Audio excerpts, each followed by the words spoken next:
ধরুন আপনি অবসর নিয়েছেন, প্রতি মাসে নির্দিষ্ট একটা টাকা আপনার অ্যাকাউন্টে ঢুকছে, কিন্তু প্রশ্ন হলো এই টাকা কি শুধু লাভ থেকে আসছে নাকি অজান্তেই আপনি নিজের মূলধন ভেঙে খাচ্ছেন? মিউচুয়াল ফান্ডের দুনিয়ায় একটা খুব জনপ্রিয় শব্দ এসডব্লিউপি, কিন্তু এই 3 অক্ষরের ভেতরে লুকিয়ে আছে অনেক হিসাব, অনেক ঝুঁকি, অনেক ভুল বোঝাবুঝি। আজকে আমাদের আলোচনার বিষয়, এসডব্লিউপি করলে সত্যিই কি মূল টাকায় টান পড়ে নাকি বুদ্ধিমত্তার সঙ্গে করলে মূলধন অক্ষত রেখেও আয় সম্ভব? এসডব্লিউপি আসলে কি? এসডব্লিউপি বা সিস্টেম্যাটিক উইথড্রয়াল প্ল্যান, এটি হলো একটি ব্যবস্থা যেখানে আপনি মিউচুয়াল ফান্ডে বিনিয়োগ করা টাকা থেকে নির্দিষ্ট সময় অন্তর একটি নির্দিষ্ট অঙ্ক তুলতে পারেন। এখানে একটি গুরুত্বপূর্ণ বিষয় মনে রাখতে হবে, প্রতিবার আপনি টাকা তুলছেন মানে আপনার কিছু ইউনিট বিক্রি হচ্ছে, অর্থাৎ এটি ব্যাংকের সুদের মতো নয়। এখানে আপনার বিনিয়োগ বাজারের ওঠানামার সঙ্গে যুক্ত। তাই প্রথমেই একটা বিষয় পরিষ্কার, এসডব্লিউপি কোনো পারফেক্ট বা ঝুঁকি মুক্ত কৌশল নয়। মূলধন কমে যায় কেন? ধরুন আপনি প্রতি মাসে বেশি টাকা তুলছেন কিন্তু ফান্ডের রিটার্ন সেই হারে বাড়ছে না, তাহলে কি হবে?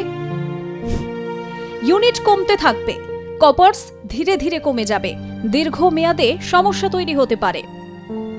অন্যদিকে যদি ফান্ডের বৃদ্ধি আপনার উইথড্রয়ালের থেকে বেশি হয় তাহলে আপনি নিয়মিত টাকা পাবেন এবং বাকি বিনিয়োগ বাড়তেও পারে। এটাই এসডব্লিউপির মূল ব্যালেন্স।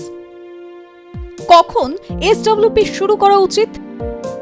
এখানেই অনেক বিনিয়োগকারী ভুল করেন। এককালীন বিনিয়োগ করার সঙ্গে সঙ্গেই এসডব্লিউপি শুরু করা আর কয়েক বছর পরে শুরু করা দুই এক জিনিস নয়। কয়েক বছর বিনিয়োগকে বাড়তে দেন, তারপর অবসর জীবনের শুরুতে এসডব্লিউপি চালু করেন, তাহলে কপার্সের উপর চাপ কম পড়ে, কারণ তখন আপনার মূল টাকার উপর কিছুটা গ্রোথ তৈরি হয়ে যায়। সবাই অবশ্য এই সুযোগ পান না, তাই পরিকল্পনা খুবই জরুরি। একটি উদাহরণ দিয়ে বোঝা যাক। প্রাথমিক বিনিয়োগ 20 লক্ষ টাকা। ফান্ড উদাহরণ হিসেবে এসবিআই ইকুইটি হাইব্রিড ফান্ড। মাসিক এসডব্লিউপি 6000 টাকা। বিনিয়োগের সময় 5 বছর। এই সময় যদি গড়ে 10% রিটার্ন ধরা হয় তাহলে নিয়মিত টাকা তোলার পরেও কপার্স বাড়তে পারে। একটি আনুমানিক হিসাব, 8% রিটার্ন হলে প্রায় 24.5 লক্ষ টাকা, 10% রিটার্ন হলে প্রায় 27 লক্ষ টাকা এবং 12% রিটার্ন হলে প্রায় 30 লক্ষ টাকার কাছাকাছি। তবে মনে রাখবেন, এগুলো উদাহরণ মাত্র, বাস্তবে বাজার সব সময় একইভাবে চলবে না। এসডব্লিউপি এর সুবিধা কি? এসডব্লিউপি জনপ্রিয় হওয়ার কয়েকটি কারণ রয়েছে। নিয়মিত মাসিক আয় পাওয়া যায়, অনেক ক্ষেত্রে ট্যাক্স তুলনামূলকভাবে কম হতে পারে, প্রয়োজন অনুযায়ী বন্ধ বা পরিবর্তন করা যায়, অবসর জীবনে ক্যাশ ফ্লো বজায় রাখতে সাহায্য করে। এই কারণেই অনেক ফাইন্যান্সিয়াল প্ল্যানার এটি ব্যবহার করে থাকেন। এই বিষয়ে বিনিয়োগকারীদের দিশা দেওয়ার সময় বিশেষজ্ঞরা বলেন এসডব্লিউপি সব সময় প্ল্যান মাফিক করা উচিত। কখন সতর্ক হবেন? কিছু পরিস্থিতিতে এসডব্লিউপিতে পরিবর্তন আনা জরুরি। বাজার দীর্ঘ সময় ধরে নিচের দিকে থাকলে, ফান্ডে ধারাবাহিক ক্ষতি হলে, উইথড্রয়াল রেট বেশি হয়ে গেলে পরিবর্তন আনা জরুরি। এই সময় সাময়িকভাবে এসডব্লিউপি কমানো বা বন্ধ করাও বুদ্ধিমানের কাজ হতে পারে, কারণ মূল লক্ষ্য হওয়া উচিত উইথড্রয়ালের পরেও বিনিয়োগের বৃদ্ধি বজায় রাখা। শেষে একটা কথাই বলা যায়, এসডব্লিউপি এমন একটি কৌশল যা সঠিকভাবে ব্যবহার করলে নিয়মিত আয় এবং মূলধনের বৃদ্ধির মধ্যে ভারসাম্য তৈরি করতে পারে, কিন্তু ভুল পরিকল্পনা করলে মূল টাকাও কমে যেতে পারে। তাই নিজের প্রয়োজন বুঝুন, উইথড্রয়াল রেট ঠিক করুন এবং বাজার পরিস্থিতি অনুযায়ী সিদ্ধান্ত নিন। ডিসক্লেমার হিসেবে বলতেই হয়, বাজারে বিনিয়োগে ঝুঁকি থাকে, কোনো রিটার্নই নিশ্চিত নয়। বিনিয়োগের আগে সমস্ত নথি পড়ে এবং প্রয়োজন হলে বিশেষজ্ঞের পরামর্শ নিয়ে সিদ্ধান্ত নিন। ব্যুরো রিপোর্ট, আর প্লাস নিউজ।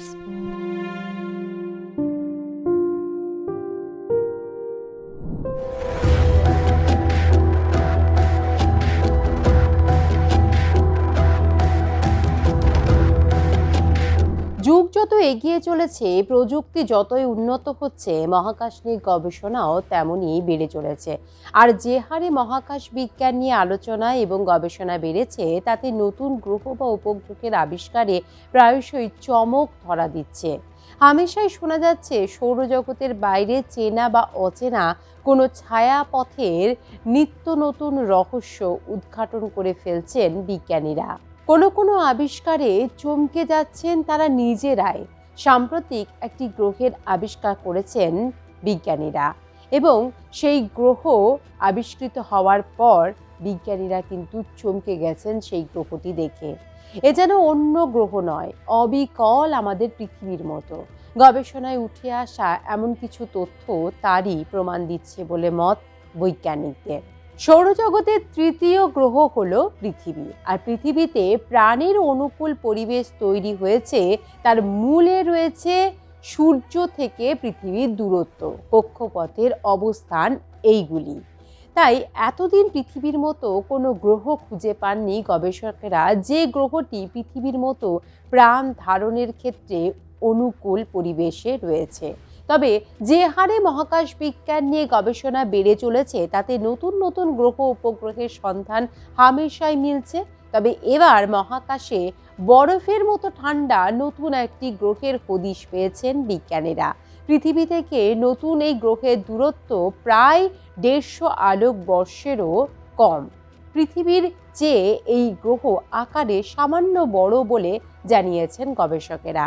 বিজ্ঞানীদের অনুমান, নতুন আবিষ্কৃত গ্রহটি অতীতে কোনো এক সময় বাসযোগ্য হলেও হতে পারে। তবে তা নিশ্চিত করার জন্য আরও পর্যবেক্ষণ প্রয়োজন আছে বলে মত তাদের। তবে যদি বিজ্ঞানীদের অনুমান সত্যি হয়, তাহলে মহাকাশ বিজ্ঞানে ইতিহাস তৈরি হবে নতুন আবিষ্কৃত এই গ্রহটিকে নিয়ে, এমনটা কিন্তু মত বিজ্ঞানীদের। বিজ্ঞানীদের অনুমান, নতুন আবিষ্কৃত এই গ্রহের আকার পৃথিবীর চেয়ে 1.2 গুণ বেশি। সবচেয়ে তাৎপর্যপূর্ণ বিষয় হলো যে নক্ষত্রের প্রেক্ষিতে গ্রহটি অবস্থান বলে মত গবেষকদের। আর বিজ্ঞানীদের যাবতীয় আগ্রহ এবং কৌতূহল রয়েছে কিন্তু সেখানেই। গ্রহটি যে নক্ষত্রকে প্রদক্ষিণ করছে তার নাম হচ্ছে HD 137010। এই বামন নক্ষত্র বলে যে নক্ষত্রটি পরিচিত গবেষকদের কাছে। এর ভর আমাদের সূর্যের ভরের চেয়ে প্রায় 70%।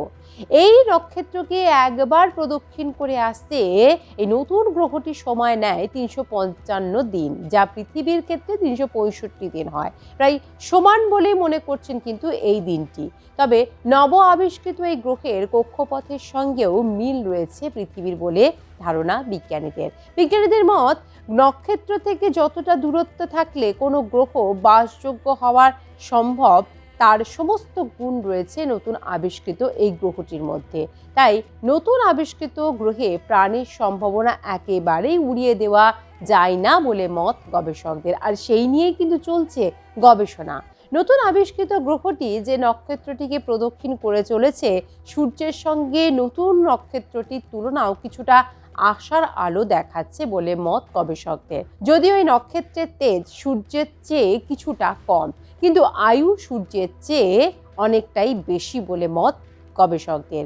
সূর্যের চেয়ে অনেক বেশি দিন এই নক্ষত্র সক্রিয় থাকতে পারবে মহাকাশের বুকে বলে মত গবেষকদের।